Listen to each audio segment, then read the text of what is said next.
नारायण ने बोला, लक्ष्मी आज शनिवार का दिन है, जिस दिन अपन इस दरिद्रता से मिलने के लिए पीपल के पेड़ के नीचे आए हैं। हिंदू धर्म में ये दिन पीपल के वृक्ष के लिए पूजनीय होगा। जो भी शनिवार के दिन पीपल के वृक्ष की पूजन करेगा, दूध चढ़ाएगा या मिष्ठान का भोग लगाएगा, लक्ष्मी और नारायण उसके घर में प्रवेश कर जाएगा। लक्ष्मी और नारायण उसके घर में प्रवेश करेगा। इसलिए नियम बनाया। कौन से दिन का? शनिवार। लक्ष्मी जी बोली, नारायण आपने तो एक दिन का वार लिख दिया। शंकर जी ने 7 वार बनाए हैं, रविवार, सोमवार, मंगल, बुध, गुरु, शुक्र और शनि। ये शिव जी ने बनाए। अब एक दिन आपने अपना बना लिया, बाकी के दिन अगर कोई इस पीपल के वृक्ष के नीचे आएगा और यहां तो दरिद्रता बैठी है, तो उसका क्या होगा? भगवान नारायण बोले, सुन दरिद्रता, तेरे से एक विनती है, अगर कोई भी मनुष्य इस पीपल के पेड़ के नीचे अगर 7 दिन में आता है और उसके हाथ में अगर कोई सामग्री होती है तो तू उसके घर में प्रवेश नहीं करेगी।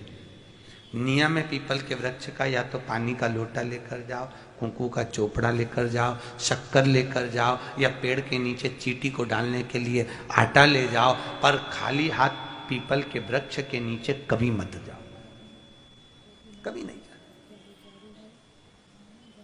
खाली हाथ जाओगे तो दरिद्रता तुम्हारे घर में प्रवेश करेगी। दरिद्रता उठकर खड़ी होकर बोली, नारायण तुमने अपनी मनमानी करी है, एक दिन मुझे भी मेरा चाहिए। भगवान ने कहा, बोल कौन सा दिन चाहिए? दरिद्रता कहती है, रविवार के दिन इस पीपल के वृक्ष के नीचे मैं दिन भर नृत्य करूं, इसमें रहूं, और जो यहां आए रविवार को मैं उसके घर में प्रवेश करूं। भगवान ने कहा, ठीक है। दरिद्रता, रविवार का दिन एक ऐसा दिन रहेगा जिस दिन तू इस पीपल के वृक्ष के नीचे नृत्य करेगी, और जो आएगा इस पीपल के वृक्ष के नीचे तो उसके साथ प्रवेश करेगी। मैंने तुझे वर दिया। इसलिए हमारे यहाँ केवल पीपल का वृक्ष अगर दीवार में भी लग जाता है ना, किसी की फैक्ट्री की दीवार में, किसी के घर की दीवार में पीपल का वृक्ष अगर लग जाता है, पीपल का पौधा लग जाता है, उसको कितना भी तोड़ लो वो वापिस लग जाएगा। फिर तोड़ोगे फिर लग जाएगा। अगर पीपल के पौधे को तोड़ना है तो केवल रविवार का दिन एक नींबू, एक मिर्ची और बमूल का कांटा, ये 3 चीजें रखने के बाद में आधे घंटे बाद रविवार के दिन पीपल के पेड़ को उखाड़ कर फेंक दो। दूसरी बार कभी पीपल दीवार में लगता ही नहीं, कभी नहीं लग सकता। केवल एक रविवार का, केवल एक संडे, इतवार का। घर में दीवारों पर अगर पीपल लग भी गया है, इसलिए पीपल के वृक्ष को उखाड़ने का, अगर घर में पीपल लगा हुआ है या पीपल का पौधा हमारे घर में लग गया, उसको उतारना, निकालना, लगाना, तो पीपल के वृक्ष को अगर निकाला जाता है तो रविवार के दिन, और अगर पीपल के वृक्ष को कहीं लगाया जाता है तो सोमवार के दिन या मंगलवार के दिन, बुधवार के दिन, इन दिनों में लगा सकते पीपल के वृक्ष कहीं लगाना। शनिवार का दिन एक ऐसा दिन होता है जिस दिन पीपल के वृक्ष को कहीं जाकर लगाया नहीं जाता, क्योंकि शनिवार के दिन पीपल के वृक्ष के नीचे लक्ष्मी रहती है। हम अपने हाथों से अगर पीपल का वृक्ष किसी दूसरी जगह पर शनिवार को रोपित करते हैं तो हमारे घर की लक्ष्मी अपने घर से छिन्न होकर चली जाती है। इसलिए शनिवार के दिन पीपल लगाया नहीं जाता, किसी के घर जाकर उसको वापस पलटा नहीं जाता। लग गया उसको डर। प्रभु मेरी धर्म पत्नी को कहाँ रखूं आप बताओ? वो तो जहां यज्ञ होता है, अनुष्ठान होता है, दान होता है, पुण्य होता है, सत्कर्म होता है, वहां जाने को तैयार नहीं। अब करूं क्या? भगवान ने बोला, एक काम करो। दुर्वासा जी बोले, जिसके यहां रात्रि में बर्तन झूठे पड़े रहते हो, उसके घर में इस दरिद्रता को लेकर तुम प्रवेश कर जाना। जिसके यहां रात्रि में बर्तन झूठे पड़े हो वहां लेकर प्रवेश कर जाओ। दूसरी जगह दुर्वासा जी बोले, जो स्त्री घर में दोपहर के समय पर सो रही हो उसके घर में इसको लेकर प्रवेश कर जाइए। जो स्त्री दोपहर के समय में घर पर सो रही हो, इस दरिद्रता को लेकर प्रवेश कर जाइए। तीसरा, जिसके यहां पर दरवाजे पर कांटे वाले पौधे लगे हों, उस घर में इस दरिद्रता को लेकर प्रवेश कर जाइए। दरिद्रता, कितनी सुंदर बात कही है। दाता और विधाता, कौन कौन? दाता और विधाता, लक्ष्मी और दरिद्रता के सगे भाई हैं। कौन कौन? दाता और विधाता। दाता को फिटकरी प्रिय है, विधाता को नमक प्रिय है। ये दोनों हमेशा लक्ष्मी को और दरिद्रता को दोनों को समझाते थे, दोनों में प्रेम बढ़ाते थे। आज भी हिंदू धर्म की रीति है, यहां तो ठीक है, जिसके यहां पर भी अगर थोड़ी सी भी परेशानी होती है, थोड़ा सा क्लेश होता है, अशांति होती है, लक्ष्मी नहीं टिक रही हो, काम नहीं बन रहे हो, बहुत प्रयास करा जा रहा हो और हमारा कार्य नहीं होता, तो क्या करते हैं? फिटकरी और नमक को पानी में डाल देते हैं और घर में पोछा लगा देते हैं। आप लोगों ने आजकल फेसबुक पे भी पढ़ा होगा, व्हाट्सएप पे भी पढ़ा होगा। तो क्यों लिखा उसमें? उसका कारण ही केवल ये है कि दाता और विधाता की प्रियता उसमें। माता ख्याति के जो 4 बच्चे हुए, इसमें जो 2 लड़के हैं, दाता और विधाता, उसकी प्रियता,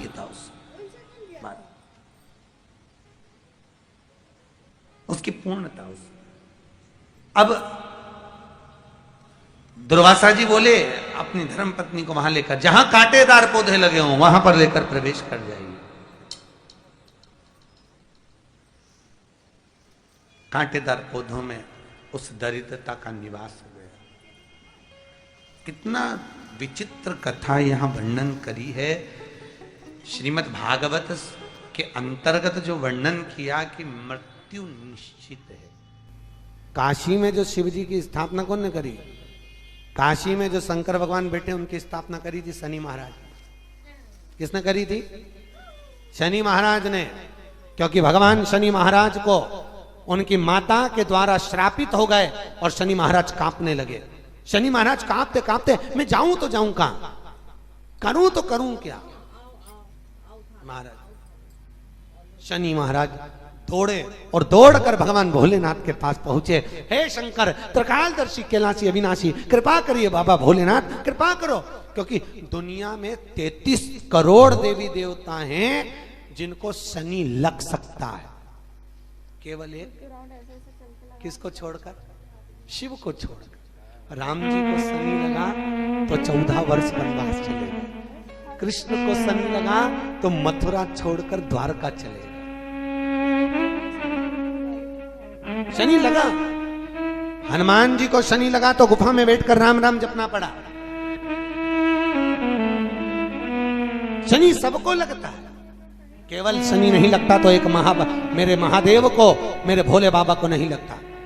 शंकर के पास में शनि आ गए। शनि ने आकर कहा, भोलेनाथ कृपा करिए बाबा, मैं बड़ा कष्ट में हूं, मैं करूं क्या? बाबा भोलेनाथ ने कहा, जा गंगा जी के तट पर काशी में जाकर एक शिवलिंग की स्थापना कर, उसकी आराधना कर और तेरा शरीर ठीक हो जाएगा, कष्ट नहीं भोगेगा। शनि महाराज ने काशी में जाकर शिव जी की स्थापना करी। आज भी नियम है, जिसको शनि लग जाता है एक काजल की डिब्बी ले लो और काजल की डिब्बी को 21 बार उतार कर उसको एकांत में जाकर, जंगल आदि में एकांत में किसी पेड़ के नीचे इतना सा खड्डा खोद कर उसमें काजल की डिब्बी को डाल दो और मिट्टी से पूर दो, उस व्यक्ति का शनि समाप्त हो जाता है। काशी विश्वनाथ का नाम लेकर काजल की डिब्बी को 21 बार उतार कर अगर काशी विश्वनाथ का नाम लेकर शनि वाले व्यक्ति को अगर पेड़ के नीचे दबा दे, शनि समाप्त, शनि उसको परेशान नहीं कर सकता। काशी कितनी मूलता, शिव साधारण नहीं है। शिव महापुराण में पार्वती जी ने भगवान शंकर से एक प्रश्न किया था, एक छोटे से बालक के, अभिमन्यु के लिए। पार्वती जी बोली थी, बाबा छोटा सा बालक है,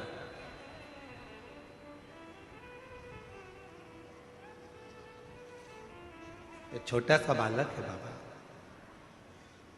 इसको पीने के लिए भी दूध नहीं नसीब हुआ, बहुत गरीब है, बहुत गरीब। उत्तराखंड में एक दुधेश्वर महादेव है, दुधेश्वर। छोटे से बच्चे को जब दूध नसीब नहीं हुआ तो माँ ने शंकर पर चढ़ा हुआ जल दिया और वो शिव का चढ़ा जल भी दूध बन गया, वो दुधेश्वर नाथ का है। माता पार्वती जी बोल रही हैं बहुत गरीब है, गरीब घर जन्म हुआ है। ऐसे कई लोग हैं संसार में जो कहते हैं कि हम बहुत गरीब हैं, गरीब के घर में हमारा जन्म हुआ है, बहुत गरीब हैं।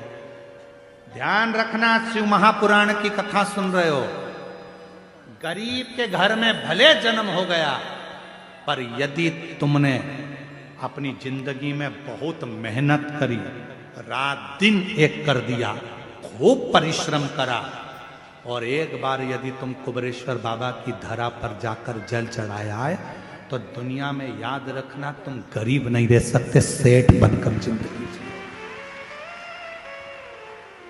सेठ बनकर। उसका नाम है कुबेरेश्वर महादेव, उसको लोग कुबेर भंडारी कहते हैं। उसको 12 ज्योतिर्लिंग के मध्य में विराजमान है कुबेरेश्वर धाम। 12 ज्योतिर्लिंग के मध्य में वो भूभूमि जहां स्वयं कुबेरेश्वर बाबा बैठे हैं। कोई कह दे कि मैं गरीब हूं, शिव महापुराण की कथा में हम वर्णन करें, एक बार खूब मेहनत में लग जाओ। गरीब घर में भले पैदा हुए हो, पर यदि परिश्रम करोगे, मेहनत करोगे, खूब मेहनत करोगे, तो जैसे उस माँ का बेटा आबकारी अधिकारी के पद पर बैठ सकता है शिव की कृपा से, तो तुम भी बैठ सकते हो, तुम भी बैठ सकते। मैंने सब का होकर देख लिया, बस तेरा होना बाकी। तुम्हें लगता है कि मेरी जिंदगी बड़ी दुख में, मैं बहुत गरीब, बहुत गरीब। गरीब कहने से नहीं होगा, मेहनत तो करो, परिश्रम तो करो। अगर तुमने मेहनत करना प्रारंभ कर दिया, परिश्रम करना प्रारंभ कर दिया, भले तुम गरीब के घर में पैदा हुए हो, पर निश्चित है आखिरी में तुम भले गरीब के घर में पैदा हुए होगे, पर तुमने अगर मेहनत करी है और कुबेरेश्वर बाबा पर भरोसा किया है, तो तुम्हारी जिंदगी सेठ की जरूर निकलेगी, ये पक्का है। कोई जल्दी बनता है, बोलो बोलो, तुम्हें याद है ना, तो बोलो जरा जम के, कोई जल्दी बनता है, कोई लेट बनता है, शंकर को जल चढ़ाने वाला एक दिन सेठ जरूर बनता है, सेठ जरूर बनेगा। और उस समय पर तुम्हारे भीतर वो अहंकार नहीं आना चाहिए, फिर तुमको स्मरण होना चाहिए, मेरी गाड़ी, मेरा बंगला, सब कुछ है तेरो सरकार, मेरा तो कुछ भी नहीं, सब कुछ है तेरो सरकार, मेरा तो कुछ भी नहीं। आर्यन 3 दिन से लगा था, गुरुजी इसको जरूर गा देना थोड़ा सा। गुरु, मेरी गाड़ी, मेरा बंगला, मेरा पैसा, सब कुछ तेरो सरकार, मेरा तो कुछ भी नहीं, सब कुछ तेरो सरकार, मेरा तो कुछ भी नहीं। ये दुनिया का जितना ठाट है सब है, मेरी पत्नी, मेरे बच्चे, सब तेरे ही हैं, मेरा तो कुछ भी नहीं। मैं अपना अपना है क्या, मैं खुद भी तेरा सरकार, मेरा तो कुछ भी नहीं, मेरी गाड़ी, मेरा बंगला, मेरा पैसा, सब तेरा, सब कुछ है तेरो सरकार, मेरा तो कुछ भी नहीं। एक कुछ भी हम कोई कह दे तुमसे कि तुम, लोग कहते थे गरीब घर में पैदा हुआ, गरीब घर में पैदा हुआ, तो गरीब गरीब कहने से क्या तुम्हारा गरीबी मिट जाएगी? गरीबी का रोना रोने से तुम्हारी गरीबी मिट जाएगी? गरीबी मिटाने के लिए खुद की मेहनत की जरूरत है, गरीबी मिटाने के लिए खुद के संघर्ष की जरूरत है। गरीबी दुनिया का कोई महाराज तुम्हारी नहीं मिटा सकता, चाहे तुम कितनी तुम्हारे को कोई चीज करना हो कर लो, पर गरीबी तुम्हारे को खुद मिटाना पड़ेगी, खुद मेहनत करना पड़ेगा, खुद परिश्रम करना पड़ेगा, रात दिन पढ़ाई करना पड़ेगी, रात दिन मेहनत करना पड़ेगा। और एक बार शंकर जी के मंदिर में जाना चालू कर दो, तुम्हारी गरीबी मिटना प्रारंभ हो। शिव कहते हैं भगवान विष्णु भगवान को लक्ष्मी किसने दी थी? तो कहा भगवान शंकर। माता लक्ष्मी की माता ख्याति देवी तो लक्ष्मी जी का विवाह शिव जी से करना चाहती थी कि भोलेनाथ जी से विवाह कर शंकर जी। और शंकर भगवान ने मना कर दिया, नहीं नहीं लक्ष्मी मेरे पास नहीं, लक्ष्मी तुम नारायण जी को दे दो। नारायण को लक्ष्मी। तो लक्ष्मी जी ने हाथ जोड़कर शंकर भगवान से कहा था, प्रभु आपने मुझे भगवान नारायण को दिया है, आप आज्ञा करो मैं क्या आपके लिए कर सकती हूँ। शंकर भगवान ने कहा, सुन लक्ष्मी, जो मेरे मंदिर में एक लोटा जल चढ़ाने के लिए आए उसका लोटा वापिस खाली ना जाए, उसमें तू बैठ कर जाना और उसका भंडार कर दे। इसीलिए शिवमा पहले के लोग अपने मंदिर का ही पानी उठाकर, मंदिर का ही लोटा उठाकर मंदिर की बाल्टी में से पानी भरकर शिव जी को चढ़ाते थे। बोलो चढ़ाते थे कि नहीं चढ़ाते थे? पहले के लोग मंदिर के नल में से पानी भरते मंदिर में ही चढ़ा देते थे। पर जब से लोगों ने शिव महापुराण की कथा को सुनना प्रारंभ करा, तब से दुनिया के लोगों ने घर से लोटा ले जाना चालू करा, पानी ले जाना चालू करा, क्योंकि लोगों को समझ में आ गया कि घर से जो लोटा जाता है वो पानी चढ़ने के बाद खाली नहीं आता है, उसमें लक्ष्मी जी बैठकर हमारे घर के अंदर प्रवेश कर जाती है। इसीलिए कोई जल्दी बनता है, कोई लेट बनता है, और शंकर को जल चढ़ाने वाला एक दिन सेठ जरूर बनता है। शिव को जल चढ़ाने वाला सेठ जरूर बनेगा, गरीबी उसकी हटेगी जरूर। श्री शिवाय नमस्तुभ्यम मित्रों, आप सभी को मेरी वीडियो कैसी लगती है कमेंट में अवश्य बताएं, और मेरी वीडियो को देखने के लिए मेरे चैनल को लाइक शेयर एंड सब्सक्राइब करिए और कमेंट में हर हर महादेव लिखिए। Thank you.